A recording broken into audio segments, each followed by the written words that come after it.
So I'd like to welcome you all to the release party for Star Wars Saved My Life by Stephen Barnes. Welcome, Stephen. Oh, thank you. Are we shooting? Are we live?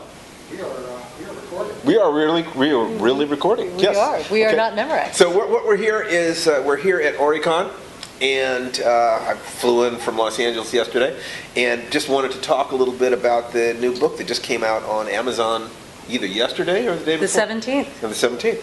So, and we made it to number 4, which is great.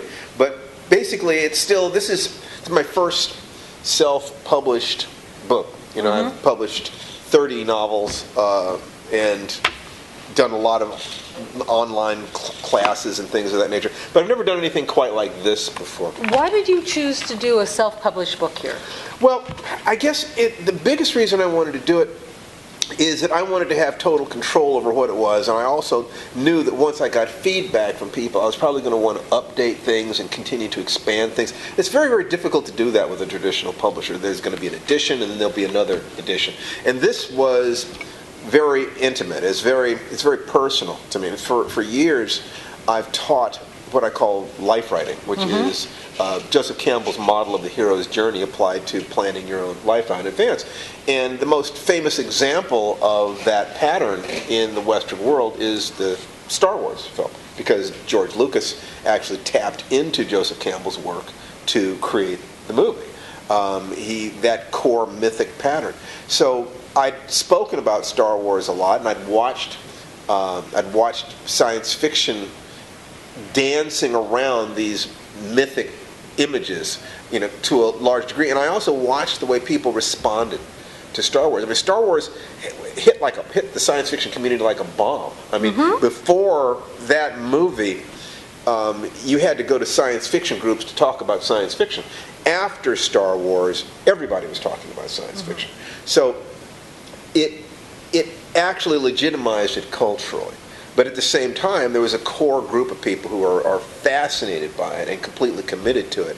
So over the years, as I've been writing science fiction in television and movies and books, I had seen that when you talk about these things, and if you can create a link between these patterns here in these films that we love and our lives, that something positive could happen.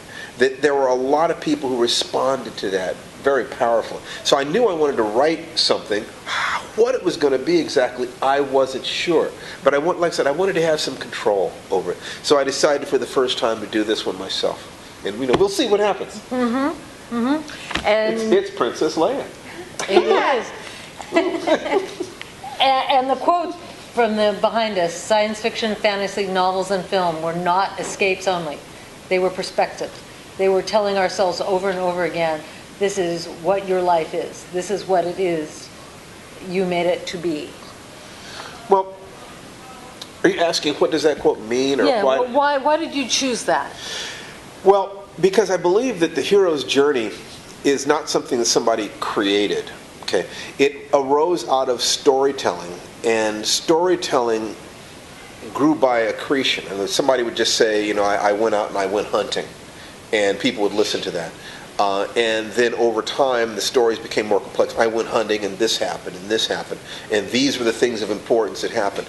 And the stories that lasted from generation to generation, I believe, are the stories that contain within them actual lessons about what life is. And if people listen to stories of heroes or battles or the tribe that traveled across the valley or whatever these stories are, if they died out in a generation, that's because there wasn't anything in there that anybody really needed, really wanted. If they lasted from generation to generation, it's because there was something that touched people. So from your martial arts background, I kind of think of it as kata. Kata teaches you how to move through specific things in judo and teaches you the moves. Right. And it seems to me that in some of your work you've taken that idea of kata, of storytelling, of teaching. Well, I don't think there's any such thing as trivial entertainment. I think that either you're listening to a song, or you're watching a movie or a play or reading a book to adjust your tension level up or down, which is critical to do, or you're doing it specifically to learn something. And the stories, once again, that last from generation to generation, they have powerful lessons in them. They may be lessons about courage or love or what it takes to survive loss or any number of these different things.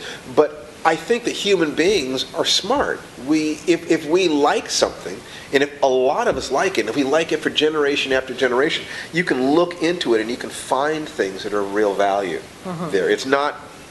We're not capricious in that way. We're actually looking for answers. We're actually asking ourselves the question, who are we as human beings? What is the world? What is life? How do we move forward? How can we live together? These questions have always been important. And I can't think of any myth patterns or stories that have lasted that do not speak to that. We're looking for answers. We want to know, why are we here? Why are we alive? Why are we going to live or die? A movie like Star Wars, or the other movies that I touch on in the book, and these are just mock-ups that we had done at Staples. They're not the real books. The real books are available on Amazon in ebook form, and they're going to be on print on demand, and then we'll see what happens after that. We touch on The Matrix, on Aliens, on The Wizard of Oz, and of course the original Star Wars. Each of which, I believe, was fantastically popular because it spoke to something. They said something. They were not just regurgitating stories that we'd seen before, but somehow through presenting a story and then presenting characters who are living through that story, they said, there's something here that you need to hear. There's something in this story, something in this book, something in this movie that has to do with your life. And in each instance of those different films, and we also touched on Independence Day, I believe that these things are popular not just because of the special effects, although the effects are great, not just because of the action. The action's great, but because the filmmakers touched something. And I think that if you're a writer, for instance, it's important to have a sense of what your audience is really looking for, such that you can try to create things like that. But even if you're not, if you're just a consumer of them, if you watch these movies and love these movies and you wonder sometimes, well, why did this movie become so huge? Why do people love this movie this way? We're touching that. Yeah, why do people still love Wizard of Oz? I mean, it was done way before I was alive. Very simple story of a young girl discovering her power, of someone ripped out of her ordinary home. Her ordinary home, the ordinary world of Kansas is black and white. Oz is in color. So it's a world realer than her world. And before she goes, we have Judy Garland singing this wonderful song, Somewhere Over the Rainbow. Traditionally, musicals in the first 15 minutes or so, one of the characters will break out into a song that tells you the theme of the entire film. In this particular one, it's that she wants to go someplace that is realer than her world, because she is not happy about her world. She feels, she's being raised by her aunt and uncle, I believe. Right. And the mean old woman is trying to take her dog Toto, and she feels like an outsider. That she doesn't connect to this world. And through a series of adventures, she is forced not only to bond to her companions, the Tin Woodsman, the Cowardly Lion, and the Scarecrow, but she is forced to find her courage through a series of tasks and to confront her fear. And then after all of that, spoiler for those of you the two of you out there who haven't seen The Wizard of Oz, she discovers that she always had the power to go home. And that not only that she wants to go home, that there's no place like home. That the adventure was within her own heart. The ability to make the world color was within her own heart. The ability to engage with her world that deeply. So you take this internal journey of this girl who feels disconnected from her world, and you create images, of intelligence and courage and emotion and tasks that we must do, the road that we must follow during life in order to find ourselves, in order to fit. and you combine this with songs and color and lots of laughs and so forth. But there's something underneath all of that. If it's a movie that has lasted or a book that has lasted generations, I'm telling you, there's more going on than just the surface. And I have to agree with you in that respect, because it teaches the underneath. It touches something in our soul. I think so. And it's not painful. That's the other thing that I have found both in reading this and the other movies that you talk about, is that, yes, there's pain, but it's not destruction. It is not, it could be war, but but there's always hope. You find the dark night of the soul is what you talk about. Well, the dark night of the soul is one of the steps of the hero's journey. I mean, basically, if you were to take a look at Star Wars, you have 10 basic steps. And Joseph Campbell broke things down slightly differently. And if you read a dozen different books on the hero's journey, they will all interpret it a little bit differently. So there's a rhythm to it, okay? The rhythm is outside the description of the thing. It's like if I could describe a path of a mountain, the path isn't the mountain. The mountain was there before you defined the path. But the path can be useful. So there are, with that, I'm going to look at this without dogmatism. My particular way of looking at these things is not the only way of looking at it, but I think it is very, very useful and has been for thousands of students for decades. So you have a character, a young man or a young woman who's confronted with a challenge. In Star Wars, it was, come with me, Luke, learn the ways of the Force. Okay, the original Star Wars. A New Hope. A New Hope, right. The character will initially reject the challenge, usually because they are afraid. Yeah. In this particular case, it was, I promised Uncle Owen and Aunt Beru I'd work on the moisture evaporators. Okay, then the character is allowed to or forced to accept the challenge. In this particular case, it was Uncle Owen and Aunt Beru got destroyed by the stormtroopers, which both motivates Luke to act and frees him from his previous obligation, so that he can overcome his fear and do the thing that he was born to do, which was to accept this challenge of becoming a Jedi like his father. Train me to be a Jedi like my father, Luke says to Obi-Wan Kenobi. Luke sets out along the road of trials. Now, the road of trials is just the gap between where you are and what you need to be, what it is that you want to be in your life. And it's just because if you had taken Luke from being a farm boy and you dropped him into that final battle on the Death Star, he would have been dead within seconds. So what the entire movie is about is, how do you teach Luke Skywalker the lessons that he needs to be able to survive his final encounter? So that's the thing with life, that if you're going to change, you don't currently have the ability necessary to change, but you can set it up to learn the things that you need to learn if you can organize your information, organize your time, organize your energy in an appropriate way. And I think that this is the information that is encoded underneath these stories. So he sets out on the road of trials, and he goes to Mos Eisley Cantina, that wretched hive of scum and villainy, and he travels to Alderaan, which has been blown up, and he goes to the Death Star. So it's bing, bing, bing. It's literally, where are you going? In a heroic adventure, it's an external journey. In a more quiet film, it might be an internal journey, where somebody just asks themselves, what do they really believe, or what's really in their heart. An example I often use is Donald Sutherland in Ordinary People, where he has to make a decision. Does he save his marriage, or does he save his son's life? He loves his wife hates his son.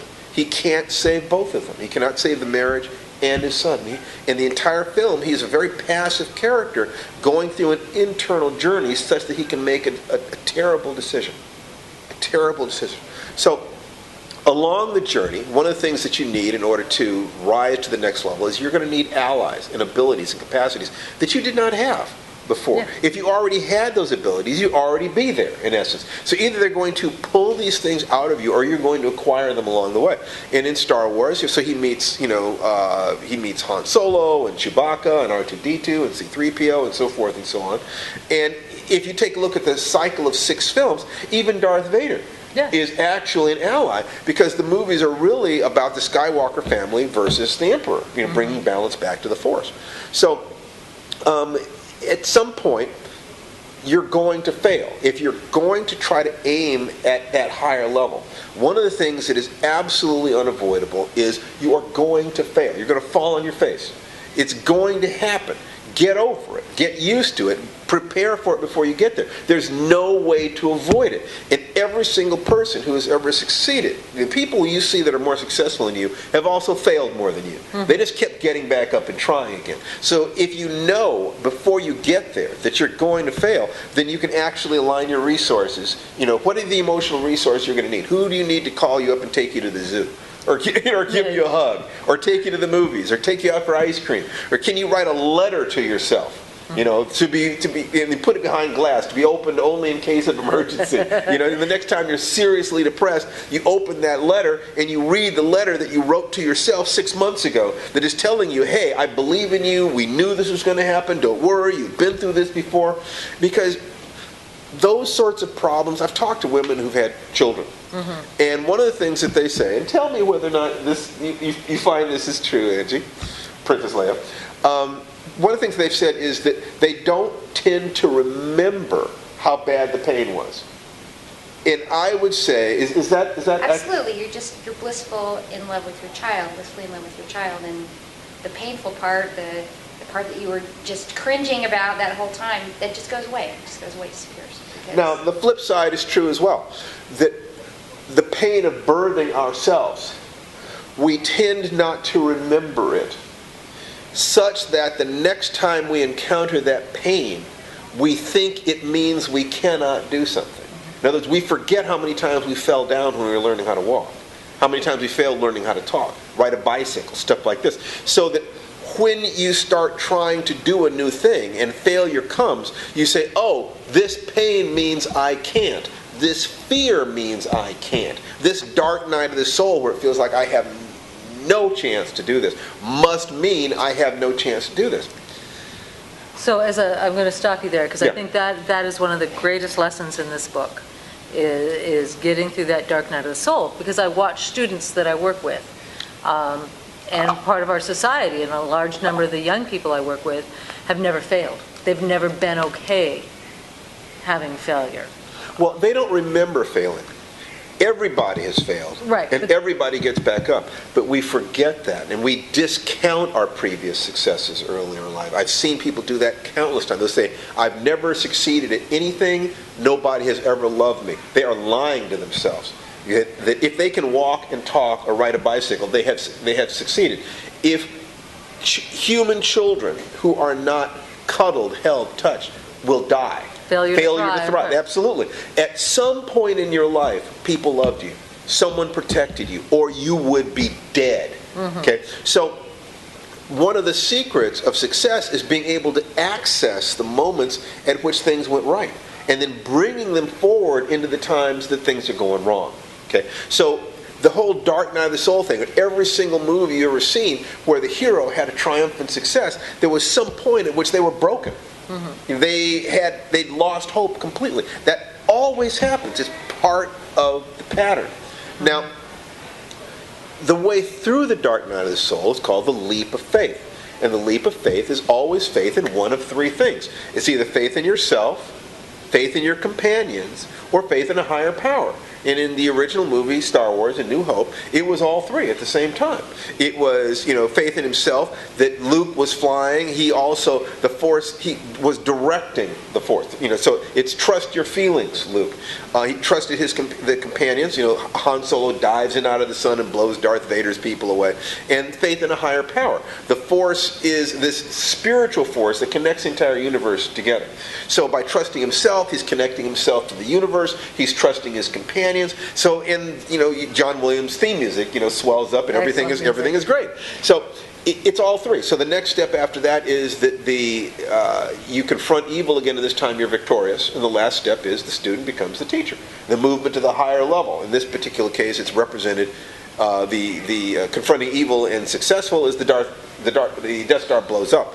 The movement to the higher level would be Luke being presented with a medal by Princess Leia, which is symbolic within many cultures, probably all cultures, have some way of saying this person's behavior is worthy of emulation. Do what they did. And they give you medals or garlands or whatever. If you're a war hero or a sports hero, or you've achieved something magnificent, they stand you up and they give you a medal and they say to everybody, study hard and you can be like him. So at the end of Star Wars, then Luke gets this medallion, and Han gets a medallion and Chewie gets nothing. Darn it. And R2-D2 gets nothing. Darn it. But the audience stands up and applauds, and the music swells, and credits roll. So we've been through this journey. And all over the world, millions of people saw this, and they loved it. It touched them. There was something there that they wanted to watch it again and again and again. I must have seen that movie 7 times in the theaters. I can tell you how long I stood in line. How long did you stand? I stood in line for 3 days. Yes. With watching with, and I was in college. Yeah.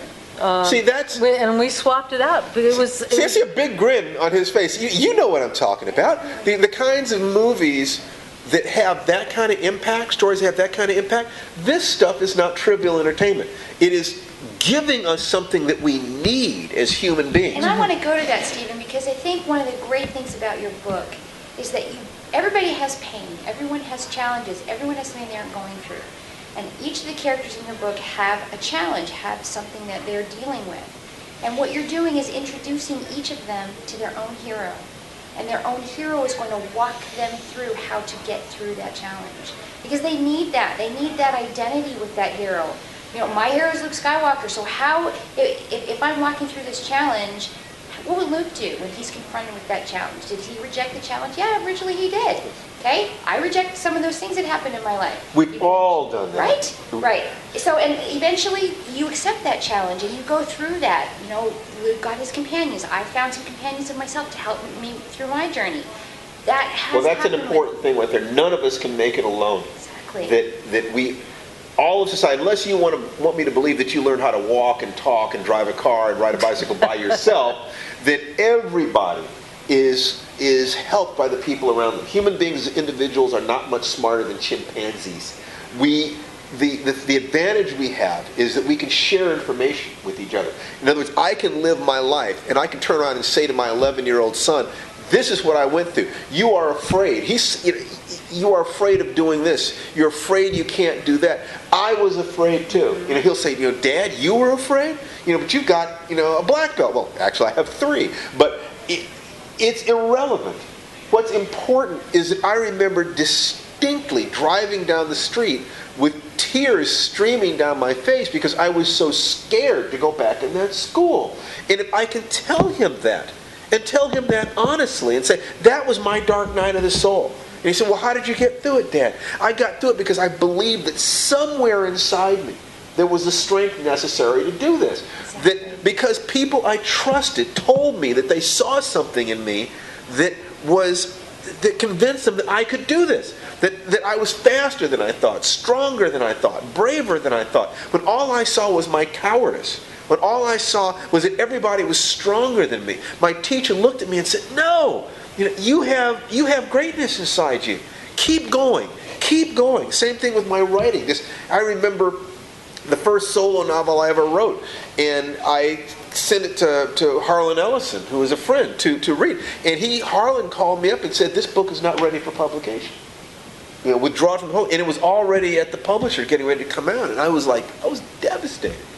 I was devastated. It's like, all my hopes and my dreams, everything, it was just awful. I remember just, one of those moments where I was like curled on the floor, just like, God, what am I going to do? And my whole life falling apart. And, I got up and I kept moving, but the flip side of that pain is 20 years later, Harlan sees an Outer Limits episode that I wrote, and he told me he thought it was great.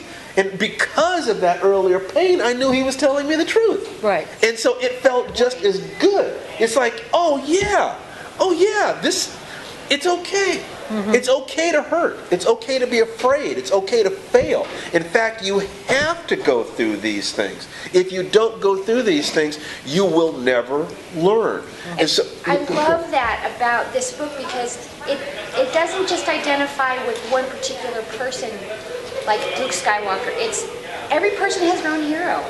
Is it Dorothy from The Wizard of Oz? Is it Luke Skywalker? Is it Yoda? Is it G.I. Joe? Is it Hello Kitty? It doesn't matter, right? Who is your hero? Hello Kitty is my hero. There you go. Who is your hero? Who do you think about and go, God, that person really spoke to me because they went through the hero's journey too.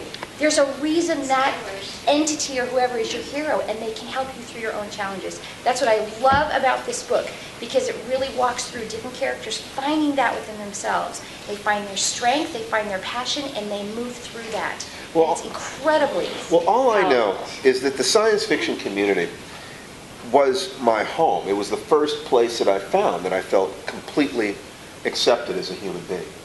And there's this phrase, there's this term called gaffeating, which basically means you get what you need from the science fiction community and then you leave.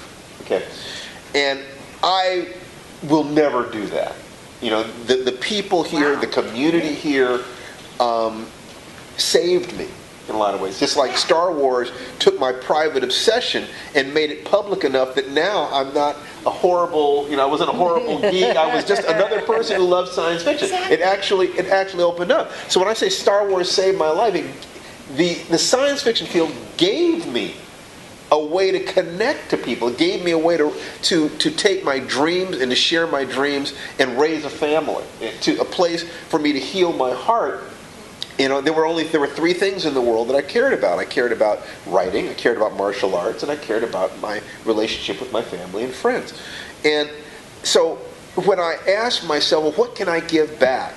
I decided I would create this parable about a family of science fiction fans who have things that they want to accomplish in their lives, and they learn to tap into the movies that they love the most. And I'm saying that the lessons that you need to live a happy, healthy life, you've already got those lessons. They're right there in the movies you love, in the books you love, in the stories that you love. All you need to do is learn how to extract that. So what I did was I took 30 years of training in neuro-linguistic programming and pan-cultural shamanism and the martial arts and Ericksonian model hypnosis and all these different things, and I told them I organized them in a way that if you just read this story and then hopefully maybe go back and watch those movies. And go find the workbook.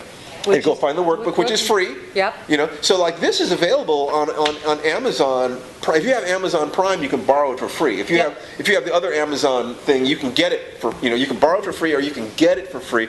We're not doing this to make money, although we'll be happy. We're pricing it as low as possible if you don't have one of those things. Yep. But it's not about the money.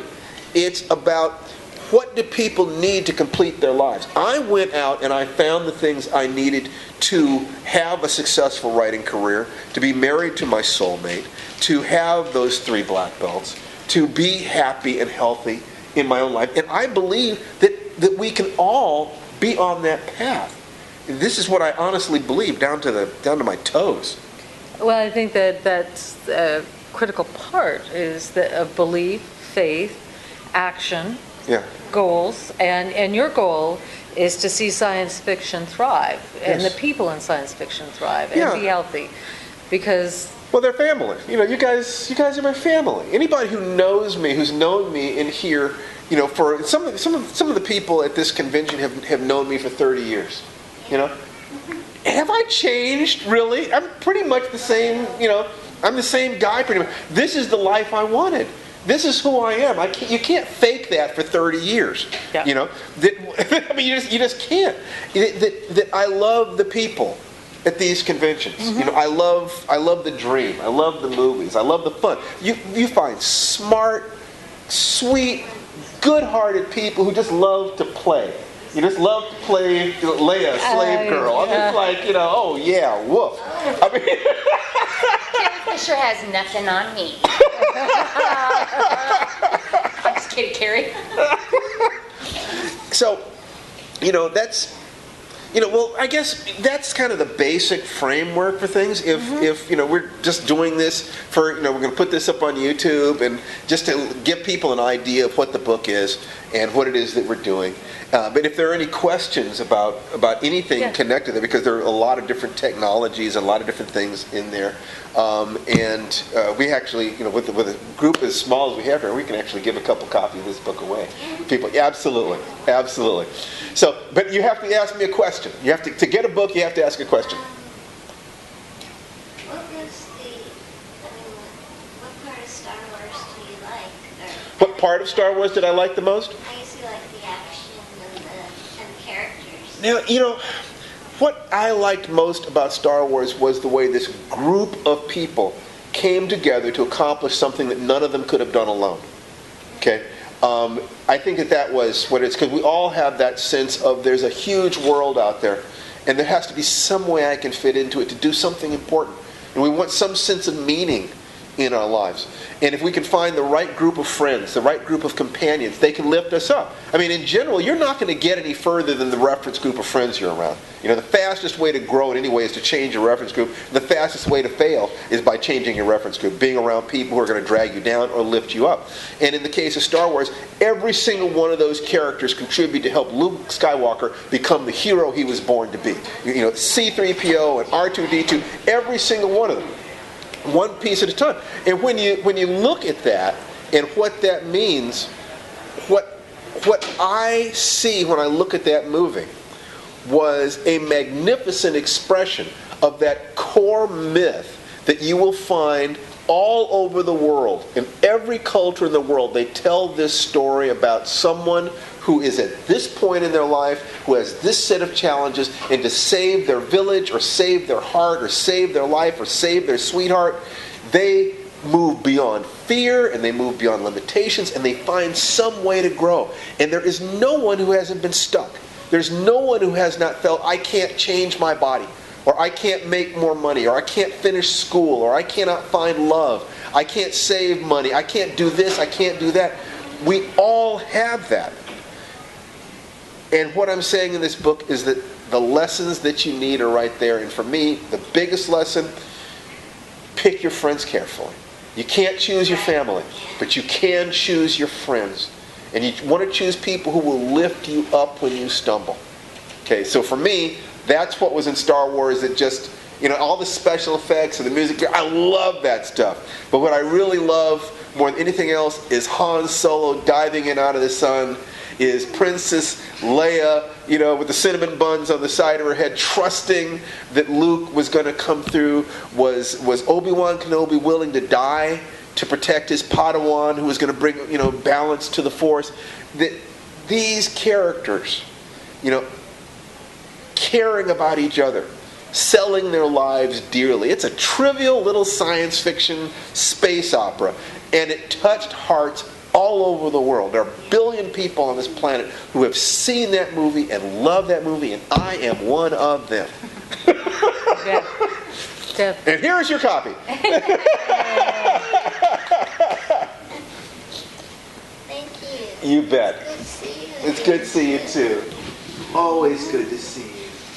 Always good to see you. Yes?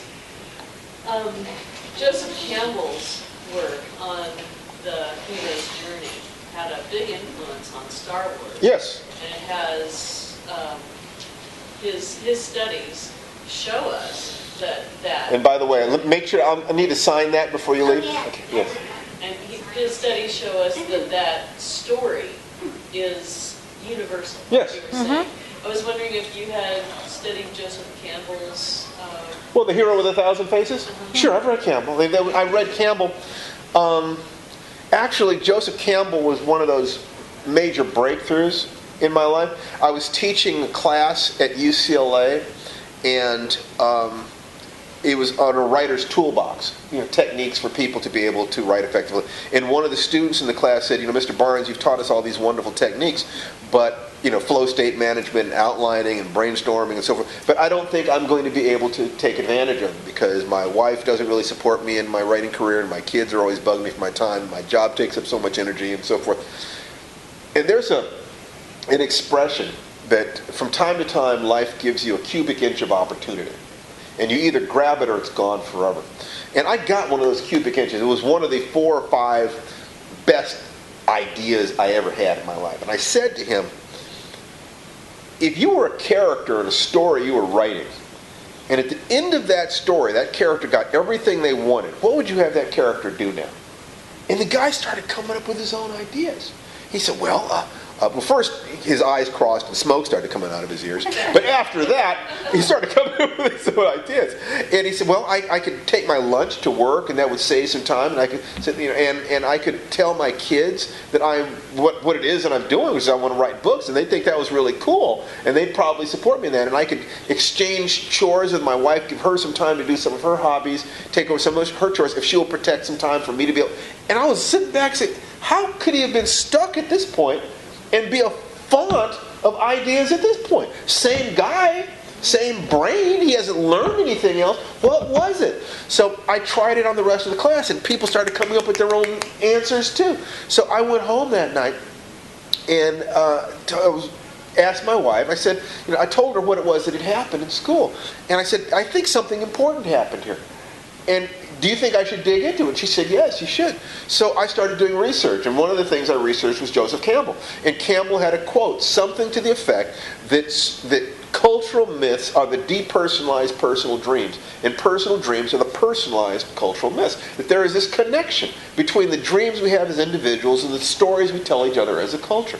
And when I saw that, I saw what that was. That I believe that the hero's journey and other stories are the older people of the village telling the younger people of the village, this is the way your life is going to be. It's this what this quote is. Science fiction, fantasy, novels and films were not escapes only. They were perspective. They were telling ourselves as a people, as a species, over and over and over again, this is what your life is. This is what it was made to be, what it was meant to be. This is who we are as a species, as individuals. Young man, young woman, this is what it's going to take to grow up.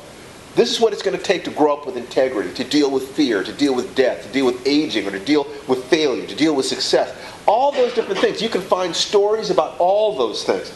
And the stories that are most cross-cultural tend to be the ones with the least talk and the more visual representations of the stresses that we go through. So these trivial comic book movies and stuff like that, the reason these things are universal is because we look at the symbol of Thor or Captain America or Iron Man or whatever it is, and these things, these symbols hit us on a level that more mature talk often does not. What do we see? Us. It bypasses our conscious brain. That's right. If you would have told me that I would have loved Iron Man and I have seen every single Avengers movie, I would have told you were absolutely nuts. But they're doing something there. But we're first in line. Yes. And I will say all those things. It's like I've been watching James Bond movies, since I was 12 years old and I saw Goldfinger. I mean, come on. James Bond lives in a two-dimensional universe in which a single human being can change or save the world. Yeah. He can fly any machine, bed any woman, drive any car, speak any language, on and on and on. This is a comic book. Yes. But it's a comic book to ask the question, what is a hero? Mm-hmm. And just for a couple of the movies, they even entertain the question, what does it cost to be a hero? What does it cost to be James Bond? So Skyfall really went there for the first time ever. It was amazing. It was amazing. I cried. It was devastating when you realize that this fantasy wish fulfillment that all these guys have, I want to live the James Bond lifestyle. I can beat any man, I can do this. This is what it costs to empty out your heart, to have nothing except I will stand between my country and harm.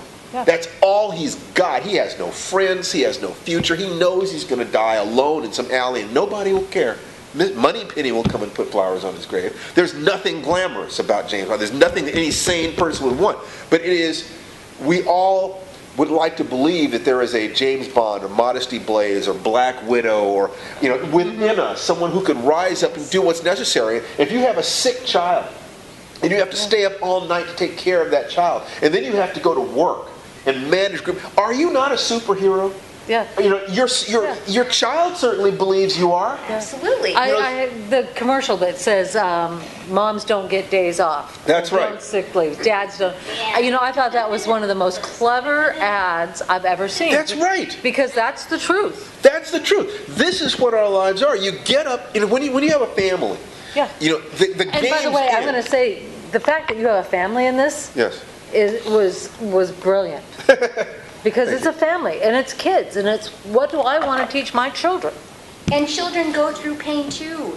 Teenagers go through pain too. They need their heroes too. They need to know how to go through That's this right. stuff too. It's not just the adults out there that we're showing how these teenagers go through this path as well, and have their parents help them. Yes, Look. and they're Not adopted only aunts. that, but can I take care of my adult responsibilities in the world and still keep that little kid alive inside me? Yes. You've still got your little kid inside. Oh yeah, and you look beautiful. You look so beautiful. Beautiful, Thank Angie, you very and you're much. having fun at a science fiction very convention, important. and you handle real adult responsibilities at work, and you Yep. have a family that depends on you, Yes, I and do. you have the stresses and tragedies and issues that every adult human being has, but you have not lost that little girl. The inside you. giggliness. And how important has Star Wars been to you to help you do that? Saved my life. It's Saved your critical. life. Absolutely. This Saved my is- life. That is not a joke. Because you are a hyper competent human being. Yes, I am. Very professional woman in real life. and Yep. I can vouch for that since I work with her. Another hyper competent Yes, person, exactly. you know, and I You have, still have fun though. well, not Fun only doesn't go away just because you have a professional life. You and know? not only can you have fun, it is critical to have fun. Absolutely. You know, this is life is not supposed to be just drudgery, even though there is drudgery to be done. You have to do the tasks, or else your children are not safe. The children of the world are not safe. But being an adult does not have to be this, oh God, I got up another day. No, it can be, everything I do has significance.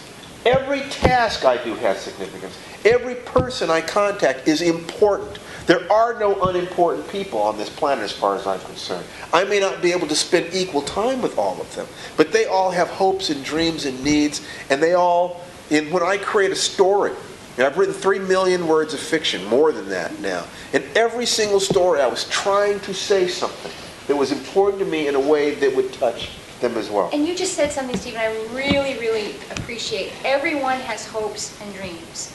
It is so critical that every person listens to those hopes and dreams and not shut them down, ignore them, think they're stupid, think they're crazy, because when they do that, there's a part of them that dies. It dies. It dies. You actually can kill your heart. Kill the hope. Kill the hope. So Yep. what this... Grab it back, no matter how crazy it sounds, no matter how crazy your family or your friends tell you that dream is. It doesn't matter. It's your dream. That's right. Follow it, pursue it. That will make you One of the things that I did in here, and I get paid a ridiculous amount of money to work with sometimes very, very wealthy and famous people who have emotional stuff. And I found a set of tools that work that when I'm working with them. And one of those tools is, there are probably dozens of different separate tools that are internested in this book, in the simplest, most direct story that I could tell that still had cohesion, internal cohesion. It was trying to tell the truth. But one of those tools that I'll just give to you right now is something we call the ancient child. And what you do is you imagine, and there are several different ways to address this, but you visualize the child that you were when you started this path. The oldest child that you can visualize that is still happy and healthy and connected to his dreams, her dreams. And for many of us, that might be about 4 or 5 years old. Okay, sometimes 10 or 11, but usually for most people, it's somewhere around 6 or 7 years old. And you visualize that child. And you make sure, is that child feel safe, healthy? Because in a lot of ways, your only job as an adult is to create a safe space for that child to play. Mm-hmm. Just, the child, your little boy, your little girl, their job is to dance and play. As an adult, your job is to create a safe space. Build the fences, keep the bobcats out, sweep out the broken glass, prune the thorns off the roses, but just create a safe space for your kid to play. So you've got that kid, and you've got the adult part of you, and then there's another part the ancient part, that is who you're going to be on your deathbed, at the end of life, beyond all need for ego, all need to look good, and all need to worry about what anybody thinks about you, and all the masks that we wear. That's your wisdom. The child part of you has all the aliveness and the energy and the creativity. The ancient part of you on your deathbed has your clearest values, what is really important. And if you're not clear on that, look up the last words of famous people, or just the things that people say on their deathbeds. Find out what is actually important to people. I guarantee you, none of them said it wasn't going to work. Or having a Ferrari. That's right. I should have danced in the rain. I should have written poetry. I should have told my dad that I forgive him and that I love him more than anything in the world. I should have spent more time with my kids. I should have done this. I should have shared my heart. I should have told the truth. I should have had more courage. You look at the things that people say on their deathbed, and you understand that you should live your life so that the last moments of your life will not be filled with regret. But with joy, yeah. But with joy, with a sense of completion. I did the best I could. There may be tears, pain, whatever. But the worst thing in the world is a feeling of, oh my God, I went down the wrong path. I lived someone else's life. You got to live your own life. Okay? And I'm going to interrupt you here, because we have, and especially for those of you, because we have mostly women in here, we have an opportunity in today's world that was not given to our parents. Absolutely. And my grandmother is 109, and she's still active, and she still moves, and she had so many limitations. And I just really encourage people, especially the young women I work with. And the reason I'm interrupting is because we're going to end up running out of time here. Yeah, well, I mean, what I wanted to say is that if you make contact with that child inside you, and you make contact with the person you're going to be on your deathbed, all you have to do to have a good life is your adult self simply has to find some way to take your childhood dreams and your deathbed values and navigate them in the adult world. That you take a look at everything you're doing. Am I expressing the dream I had as a child? And you don't have to be working at a job that makes you happy if the job enables you to support the things that make you happy.